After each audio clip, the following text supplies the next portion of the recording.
Alors, je voudrais simplement attirer votre attention là-dessus. Il est important que vous ne pouvez pas multiplier 3 par 2.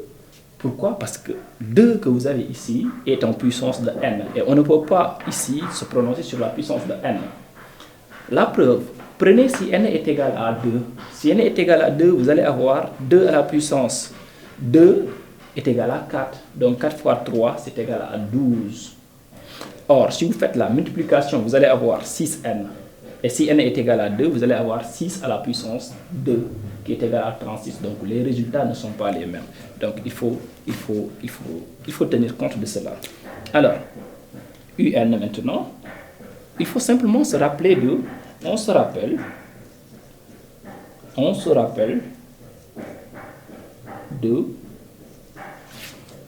de quoi? On se rappelle de Vn égale un plus 1. Alors, ce qui veut dire que un égale à quoi? Égale à donc Vn moins 1. Et compte tenu qu'on a déjà mis Vn en fonction de n, il est simple donc de remplacer Vn par sa valeur pour exprimer un en fonction de n. Donc, si nous remplaçons Vn par sa valeur, nous allons obtenir 3 fois 2 puissance n moins 1.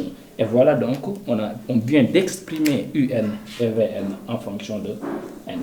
Alors, l'explication qui est valable ici, l'est également ici. Vous ne pouvez pas effectuer la multiplication. Très bien. Alors, on nous demande donc pour la quatrième question, d'accord, de calculer la somme qui est égale à V0 plus V1 plus jusqu'à le nombre de termes ici qui est donc Vn moins 1. Il est important de pouvoir définir à chaque fois que nous parlons de suite géométrique, évidemment parce qu'il faut constater d'abord que Vn, la somme que nous voulons calculer ici, c'est une somme d'une suite géométrique. Et la somme d'une suite géométrique, théoriquement, elle est égale à quoi? Elle est égale à premier terme, donc facteur de 1 moins q à la puissance nombre de termes sur 1 moins q. Et je rappelle que q n'est rien d'autre que la raison. Alors, si on se rappelle de ça, vous allez avoir ici la somme, d'accord, d'une suite géométrique est égale à le premier terme. Donc, vous avez premier terme, facteur de 1 moins la raison q. Alors, ici, vous allez avoir le nombre de termes, d'accord, sur 1 moins la raison. Donc voilà en fait ce qu'il faut connaître. Mais il est important aussi de savoir comment on peut calculer le nombre de termes. Donc ce nombre de termes est égal à quoi? Nombre de termes est égal... Alors ce nombre de termes est égal à quoi? Dernier indice, d'accord, plus moins premier indice, et le tout plus 1. Donc, le dernier indice,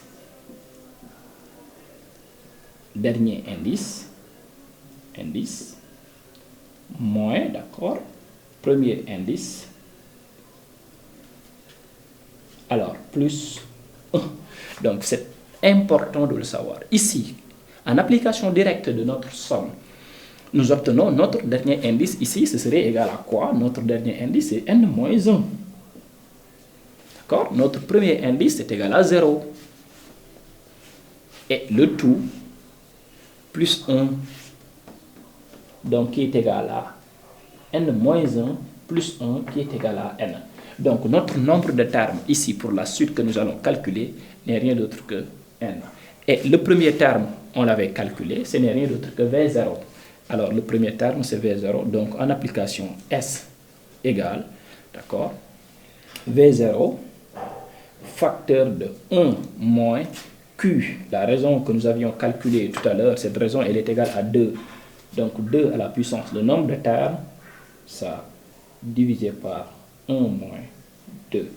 Si on le fait ainsi, le nombre de termes ici c'est égal à 3. Le premier terme c'est égal à 3. D'accord? Facteur de 1 moins 2 puissance n sur moins 1.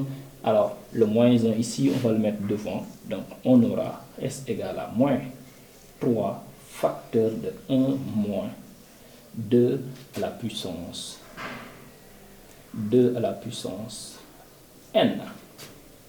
Donc voilà en fait ce qui est pour la somme. Alors, calculer toujours à la question 4, S'.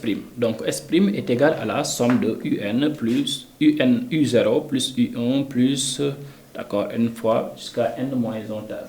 Donc, la même définition s'applique pour une suite géométrique.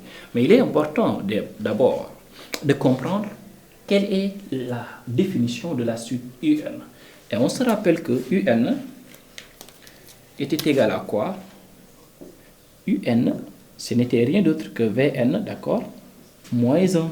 Pourquoi? Car on avait quoi? On avait, d'accord, on avait Vn, d'accord, égal à Un plus 1. Donc, ce qui veut dire que Un égale à Vn moins 1. Alors, ceci étant vrai, donc si nous calculons U0, U0 serait égal à quoi? U0 serait égal à V0 moins 1, ainsi de suite, ainsi de suite. Donc, on va remplacer la même chose.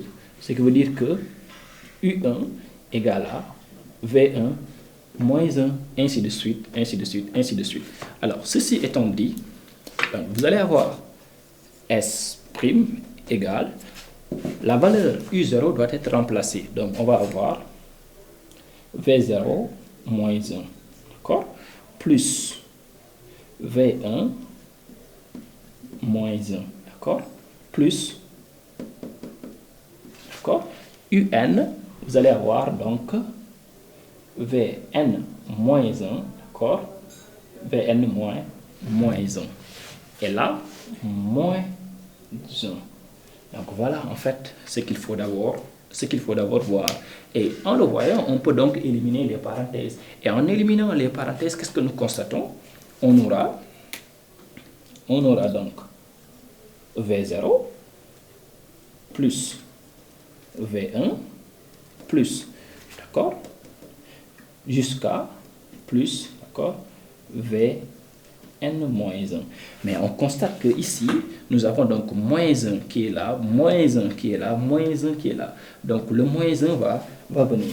Et si on factorise, puisque c'est moins, si on fait moins, donc on aura 1 plus 1 plus 1, d'accord, plus 1, d'accord, jusqu'à donc plus 1. Donc ceci, on aura fait ça n fois. Il suffit juste de remplacer, de faire entrer le signe moins pour obtenir déjà les moins 1 qui peuvent se voir. Alors, ceci étant dit, et maintenant ça, on se rappelle que V0 plus V1 plus Vn moins 1, c'est la suite, c'est la somme S qu'on avait calculée tout à l'heure. Et si nous remplaçons la valeur, ça, il faut le voir, n'est rien d'autre que la somme S qui a été calculée tout à l'heure. Donc, or, la somme S qui avait déjà calculé tout à l'heure, c'était égal à quoi? On remplace par sa valeur.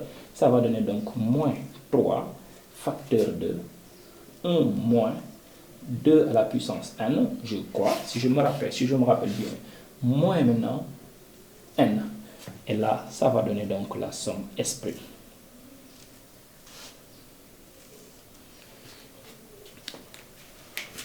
Donc, voilà la somme S'.